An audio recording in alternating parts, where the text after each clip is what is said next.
سلام كبرات تخاتلتي داسني اكسترا نحجاب استدالو زيناتات مرحتي ايتيوبيان جيبوتن سومالن ابهلو كنتا زوبا قرن افريقيا بمتكوار مسب سلطان امريكا غيرما زلو زات زملكت زوص حبريتا بزعباتهم زيغنتني امريكان كلهم بتحت قيد منغست ايتيوبيا زاتو تولادو تግራይ بزملكت زتقالع ايميل املكيتو وصي زل زينا ايتيوبيا كبنك عالم 745 مليون دولار حاجز رخيبه مهلاوا مغلاصو بسعود العرب تقصيرو ابسليا كنطف صنح سرحتنيا تويتر نبر كاسر تفريد مهلاون روسيا بحدش عامتا بالعلي يوكرين عبي مدراو متقعت خي تفصم زلو سقاتات بزملكت زقربه مطنققتان زدهسس كخونيو ازا چانل دمان وتر تخاتاتلتن مخان سبسكرايب كتغبرون نتانا يدول ملكت كتوقون بخبر يعدمكم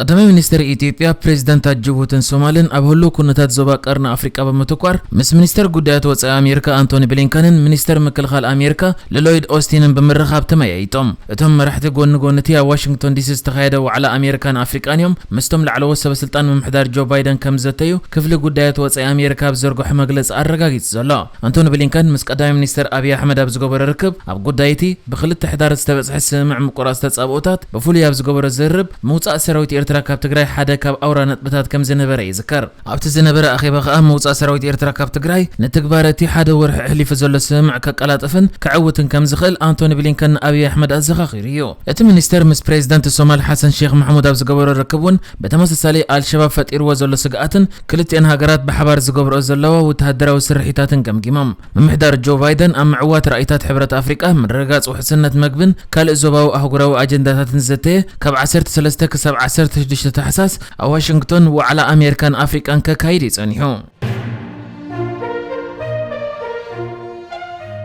بزحلفه كلت عامات اب تግራይ ኩናት ኣብ ዝነበረ الأوان ተወለድቲ ትግራይ ኮይኖም ዜግነት ናይ ኣሜሪካ ዘለዎም ዜጋታት ካብቲ ኩናት ዝካየደሉ ዝነበረ ክልል ወጽኦም ካብ ኢትዮጵያ ክወጽ ኣብ ዝፈተኑ الأوان ንበይኖም ክእሰሩን ክምርመሩን ከም ዝተገብረ ሓደ ካብ ናይ ኣሜሪካ ሰበስልጣን ዘለሓቆ ኢሜይል ከም ዝሓበረ ሬድዮ ፈረንሳ ገሊጻ እቶም ተወለድቲ ትግራይ ዝኾኑ ዜጋታት ኣሜሪካ ካብቲ ክልል ክወጽን ከለዉ ክምርመሩን ክእሰሩን ከም ዝተገደዱ ዝገልጽ ሓበሬታታት በተወሳኺ ካብቲ ምእሳር ብዝደሓኑ መሰኻኽር ተሓቢሩ ዘሎ ኮይኑ ኣብቲ ልሒኹ ዘሎ ኢሜይል ከም ዝገልጽ ድማ ኣሜሪካ ነቶም ዜጋታት ዝኾኑ ኣብቲ ግዜ ኩናት ከተውጽም መዲባ ኳንተ ነበረት መንግስቲ ኢትዮጵያ ግና ሃገራዊ ድሕነታ መኽኒዩ ነቶም ውልቀ ሰባት ኣብ ትሕቲ ቀይዲ ክእትዎምን ክምርምሮምን ምስ ወሰነ እቲ ኣሜሪካ ፍሉይ በረራ ጌራ ዜጋታታ ከተውጽእ ሓሲባቶ ዝነበረት መደብ ከም ዘቋረጸቶ ተቃሊዑ ዘሎ ንማዕከን ዜና ኣጃንስ ፍራንስ ፕረስ ምስክርነቶም ሂቦም ዘለዉ መሰኻኽር ድማ ካብ ኢትዮጵያ ክወጽእ ኣብ ዝፈተኑ እዋን ብሰንኪ ናይ ትግራይ መንነቶም ኣብ ትሕቲ ቀይዲ ኣትዮም ክምርምሩን ካብቲ ዝሓስብዎ መገሻ ዝተኸልከሉ ከም ዘለዉ ንሶም ድማ ካብቶም ዕድል ጌሮም ዝወጽእ ከም ዝኾነ ገሊጾም ኣብቲ ዘን ማዕከናት ይርአኖ ዘለዋ ዝለሓቆ ኢሜይል ድማ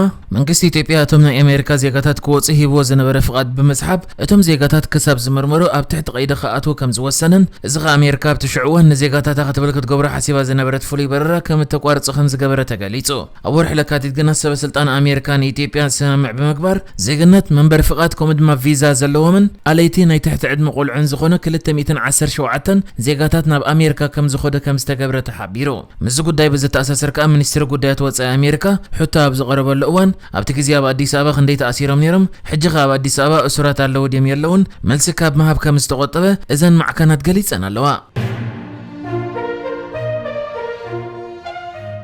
بنك عالم مستي اب ኢትዮጵያ ዝነበረ ኩናት ብዝተሓዝ ነታ ሃገር ክህቦ መዲቡ ዝነበረ ገንዘብ ንግዚኡ ምምሕያሽ ከሳብ ዝመጽእ ጠጠው ኣቢሉ ወድሕር ምጽናሕ ብ745 ሚልዮን ዶላር ሓገዝ ኣጽዲቕላ ምህላው ተገሊጹ ባንክ ዓለም ኣውጽኡ ኣብ ዘሎ መግለጺ ድማ ብሚልዮናት ዝቑጸሩ ኢትዮጵያውያን ብኮሮና ምስኪልማዊ ዝተኣሳሰሩ ሓደጋታትን ዕናዊ ኩናትን ሓዊሱ ብዝተፈላለዩ ቀልውላዋት ከም ዝተሃስዩን እዚ ተዋሂቡ ዘሎ ሓገዝ ድማ ኣብቲ ሃገር ኣበርክቶ ክህልዎ ተስፋኦም ምዃኑ ገሊጹ ከም ዝከር ቀዳማይ ሚኒስትር ኢትዮጵያ ኣብይ ኣሕመድ ኣብ ዋዕላ ኣፍሪቃን ኣሜሪካን نمستفنا بأمريكا بزقش اللقوان مس بريزيدنت عالمو بانك ديفيد مالباس بأكل كم استراخ بصحيفو زنبر خوينو أبتزركي هو زنبر صحف دما مملا السلام نبي تيبيا نتا أفراينتن سراحة مفتارن عبي ترازلوه قوطبة تهاجر نمكلتاف عبي عدلي دحر مبال مس بريزيدنت عالمو بانك ديفيد مالباس دما أبي تيبيا نزقبر صقانتات زحقا زولو منقدتات كم زتايو غليص نيرو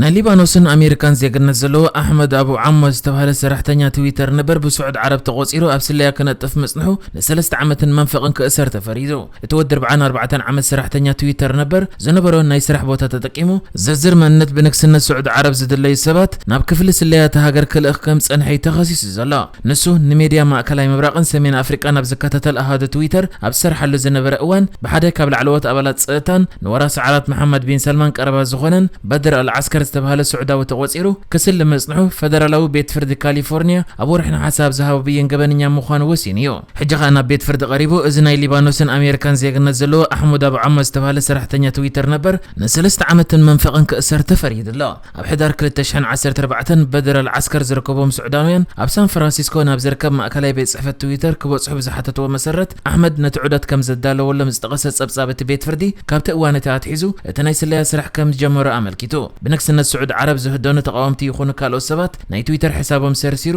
ቁልዕ መንነቶም ዝነብሩሉ ኣድራሻን ካልእን ዘድሊ ዝርዝራትን ከመሓላልፍ ይጸኒሑ። ምስ በድር አልዓስከር ኣብ ሊባኖስ ኣብ ዝገበርዎ ርክብ ከም ሙሳ $20,000 ዝዋጋእ ሰዓት ክህቦን ከሎ ኣብ ሊባኖስ ብስም ኣቦኡ ናብ ዝተኸፍተ ናይ ባንኪ ሕሳብ ድማ $300,000 ከም ዘሰጋገረሉ ተገሊጹ። ኣሕመድ መንነትን ሓበሬታን ተጠቀምቲ ካብ ትዊተር ሰሪቑ ንስዑድ ዓረብ ኣብ ዝሃበሉ ፈላሚ ወርሒ ናይ 2014 $100,000 ክሰጋገረሉ እንከሎ እቲ ዝተረፈ $200,000 ድማ ካብቲ ትካል ኣብ 2015 ምስተፋነወ ከም ዝተሰጋገረሉ ተገሊጹ። ቀሪብሉ ብዘሎ ክስ ስለያ ድሮ ገበነኛ ምዃኑ ዝተረጋገፀ ኣሕመድ ምስ ካልእ ናይ ስለያ ማሕበራት እውን ርክብ ነይርዎ ከይከውን መርመራን መጽራይን ክካየደሉ ይጸኒሑ። ኣኽበርቲ ሕጊ ኣሜሪካ ንካልኦት ኣብ ትካላት ማሕበራዊ ሚድያ ዝሰርሑ ሰባት መጠንቀቕታ ማእታን ክኸውን እቲ ክሱስ ንልዕሊ 7 ዓመታት ክእሰር ክከራኸሩ እኳ እንተጸንሑ ቤት ፍርዲ ይሕሊፍዎ ኣብ ዘሎ ውሳነ ግና ን3 ዓመትን መንፈቕን ክእሰር ከም ዝወሰነሉ ሮይተርስ ካብ ኦክላንድ ካሊፎርኒያ ኣብ ዝዘርግሖ ጸብጻብ ገሊጹ።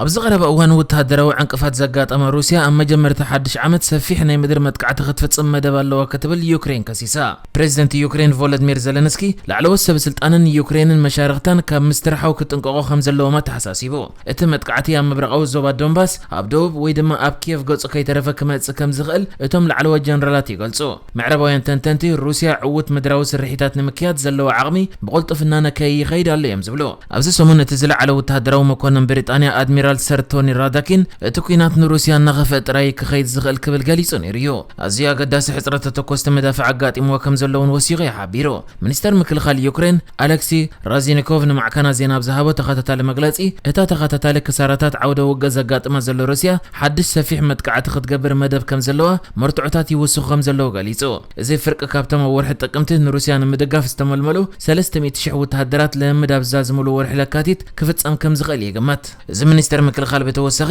ካልኣይ ክፋል ናይቲ ምልዓል 150,000 ብግምት እንተወሓደ ን3 ኣዋርሒ ምድላው ክገብሩ እዮም። ምናልባት ከምቲ ኣብ ዝሓለፈ ዓመት ዝተገብረ ኣብ ወርሒ ለካቲት ዝቕጽል ማዕበል መጥቃዕቲ ክጅምሩ ክፍትን እዮም ማለት እዩ። እዚ ድማ መደቦም ይክብል ንጋዜጣ ዘ ጋርዲያን ክሕብር እንከሎ ሩስያ ኣብ ዝውግእ ብኸመይ ዓወት ትረክብ ሓድሽ መፍትሒታት ንምርካብ ትጽዕር ኣላ። ተወሰኽቲ ዜጋታት እውን ክተሰልፍ ትጽቢት ዝግበር ክብል እዩ ንመሻርክቲ ዩክሬን ዝኾነ ሃገራት ምዕራብ ካብ ምስትርሓው ክጥንቀቓ ኣተሓሳሲቡ ዘሎ።